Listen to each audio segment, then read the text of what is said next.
تو اللہ فرماتا کہ بے شک قیامت آنے والی ہے. اکاد اخفیہا، قریب تھا کہ میں اسے سب سے چھپاؤں. یعنی قیامت کو چھپا کے رکھا جائے گا، اس کا دن مقرر نہیں کیا جائے گا.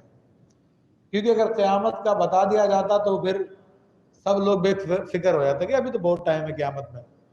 اس کو مخفی رکھا گیا، کوئی پتہ نہیں کل آ جائے. تو نبی علیہ السلام فرماتے ہیں میں اور قیامت ایسے ہیں دو انگلیوں کو ملا کے، یعنی ساتھ ساتھ ہیں.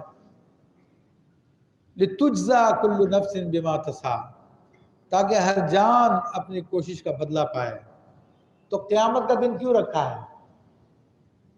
قیامت کا دن اس لیے رکھا گیا ہے کہ آج دنیا کے اندر بعض لوگوں کو طاقت دی گئی ہے اور وہ اپنی طاقت کی بدولت پر ہر چیز کو حاصل کرنے کی کوشش کرتے ہیں، جائز ناجائز کو حاصل کرنے کی کوشش کرتے ہیں، غریبوں پر ظلم و ستم کرتے ہیں. اور غریب لوگ ان کے پاس اتنی استطاعت نہیں ہوتی کہ ان سے بدلہ لے سکیں، تو ان پہ ظلم کرتے ہیں، ان کے بچوں پہ ظلم کرتے ہیں. تو اللہ تعالیٰ نے فرما دیا میں نے قیامت رکھی اسی لیے تاکہ پھر مظلوم کا بدلہ ظالم سے لیا جائے، تاکہ یہ طاقتور طبقہ جس نے طاقت اپنے قبضے میں کر لی ہوئی ہے، جس نے آج گناہوں کو پھیلانے کا ٹھیکہ لے رکھا ہے، جس نے آج ہمارے میڈیا پر فحاشی کو پھیلانے کا ٹھیکہ لے رکھا ہے، میوزک کا عام کرنے کا ٹھیکہ لے رکھا ہے، بے پردہ لڑکیوں کو نچوانے کا ٹھیکہ لے رکھا ہے، گانے گوانے کا ٹھیکہ لے رکھا ہے، مختلف برائیوں کا ٹھیکہ لے رکھا ہے، اور جا کر یہ برائی کے کاموں کو سپورٹ کر رہے ہیں، دین کے کاموں کو ڈاؤن سائزنگ کرنے کی کوشش کر رہے ہیں، دین کے کاموں روکنے کی کوشش کر رہے ہیں. یہ کلب اور تھیٹر بنانے کے اندر لوگوں کو اکسا رہے ہیں. مسجد و مدرسے بنانے پر انہوں نے وہ قوانین نافذ کر دیے کہ اب لوگوں کے لیے وہ بنانا مشکل ہو گیا. کل قیامت کے دن کو سب کو جواب دینا پڑے گا. آج اگر کوئی ان سے ہم لوگ نہیں پوچھ سکتے ان سے تو لیکن اللہ سے کیا بس کے بھاگ جائیں گے؟ وہاں پہ کیا جواب دیں گے کہ رب میرے کوک اسٹوڈیو اس لیے شروع کروایا تھا، اس کا کیا جواب دیں گے؟ میں فلاں جو ہے کیا کہتے ہیں میوزک کے پروگرام میں اس لیے گیا تھا، اس کا کیا جواب دیں گے؟ اب تمہارے پاس طاقت ہے بھائی، تم کر لو جو کچھ کرنا ہے، لیکن خدا کے گھر پہ دیر اندھیر نہیں ہے. اور بالفرض دنیا میں نہیں بھی تمہارا حساب ہوا، قیامت کے لیے تو پھر تیار ہو جاؤ اگر مسلمان ہو تو. فَلَا يَسُدَّنَّكَ عَنْهَا مَنْ لَا يُؤْمِنُ بِهَا فَاتَّبَعَ هَوَاهُ فَتَرْدَىٰ. اور فرمایا جا رہا ہے کہ اے موسیٰ علیہ السلام ہرگز تجھے اس کے ماننے سے وہ باز نہ رکھے جو اس پہ ایمان نہیں لے کے آتا.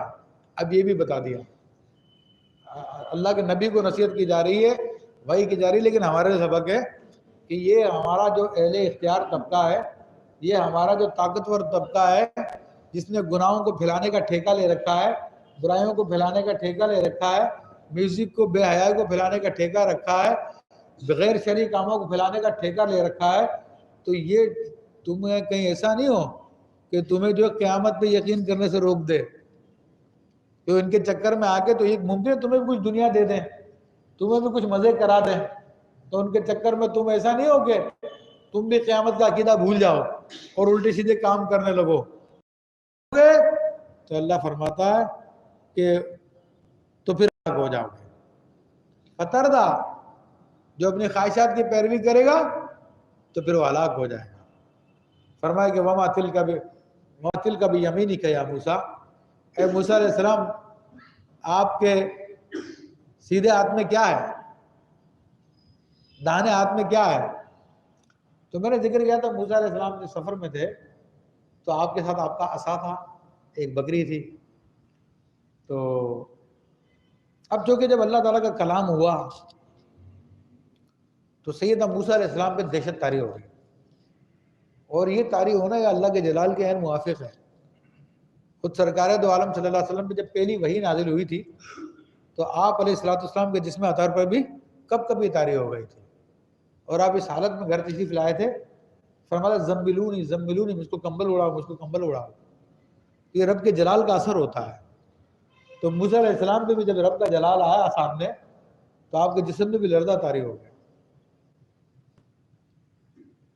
تو اب لرزہ طاری ہو گیا تو پھر ایسی صورت میں جب انسان پہ کوئی ایسی خوف کی کیفیت طاری ہو، اور بے شک تو اللہ کا تو خوف کرنا چاہیے، اور انسانوں میں سب سے زیادہ اللہ کا خوف رکھنے والے انبیاء کرام ہوتے ہیں. تو اب موسیٰ علیہ السلام سے خوف کو دور کرنے کے لیے اللہ تعالیٰ نے ان کو کچھ اور باتوں میں لگایا.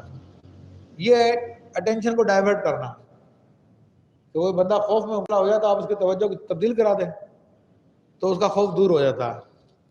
اچھا موسیٰ علیہ السلام کو اپنے لاٹھی سے بڑی انسیت تھی کیونکہ بڑا کام دیتی تھی آپ کے. تو جب اللہ تعالیٰ نے فرمایا کہ اے موسیٰ تمہارے سیدھے ہاتھ میں کیا ہے, ہاں تو اللہ کو تو پتا ہے وہ, لیکن اللہ تبارک و تعالیٰ نے اس کا ذکر چھیڑ دیا. تو جب اس کا ذکر چھیڑا تو موسیٰ علیہ السلام کی جو کیفیت بدل گئی.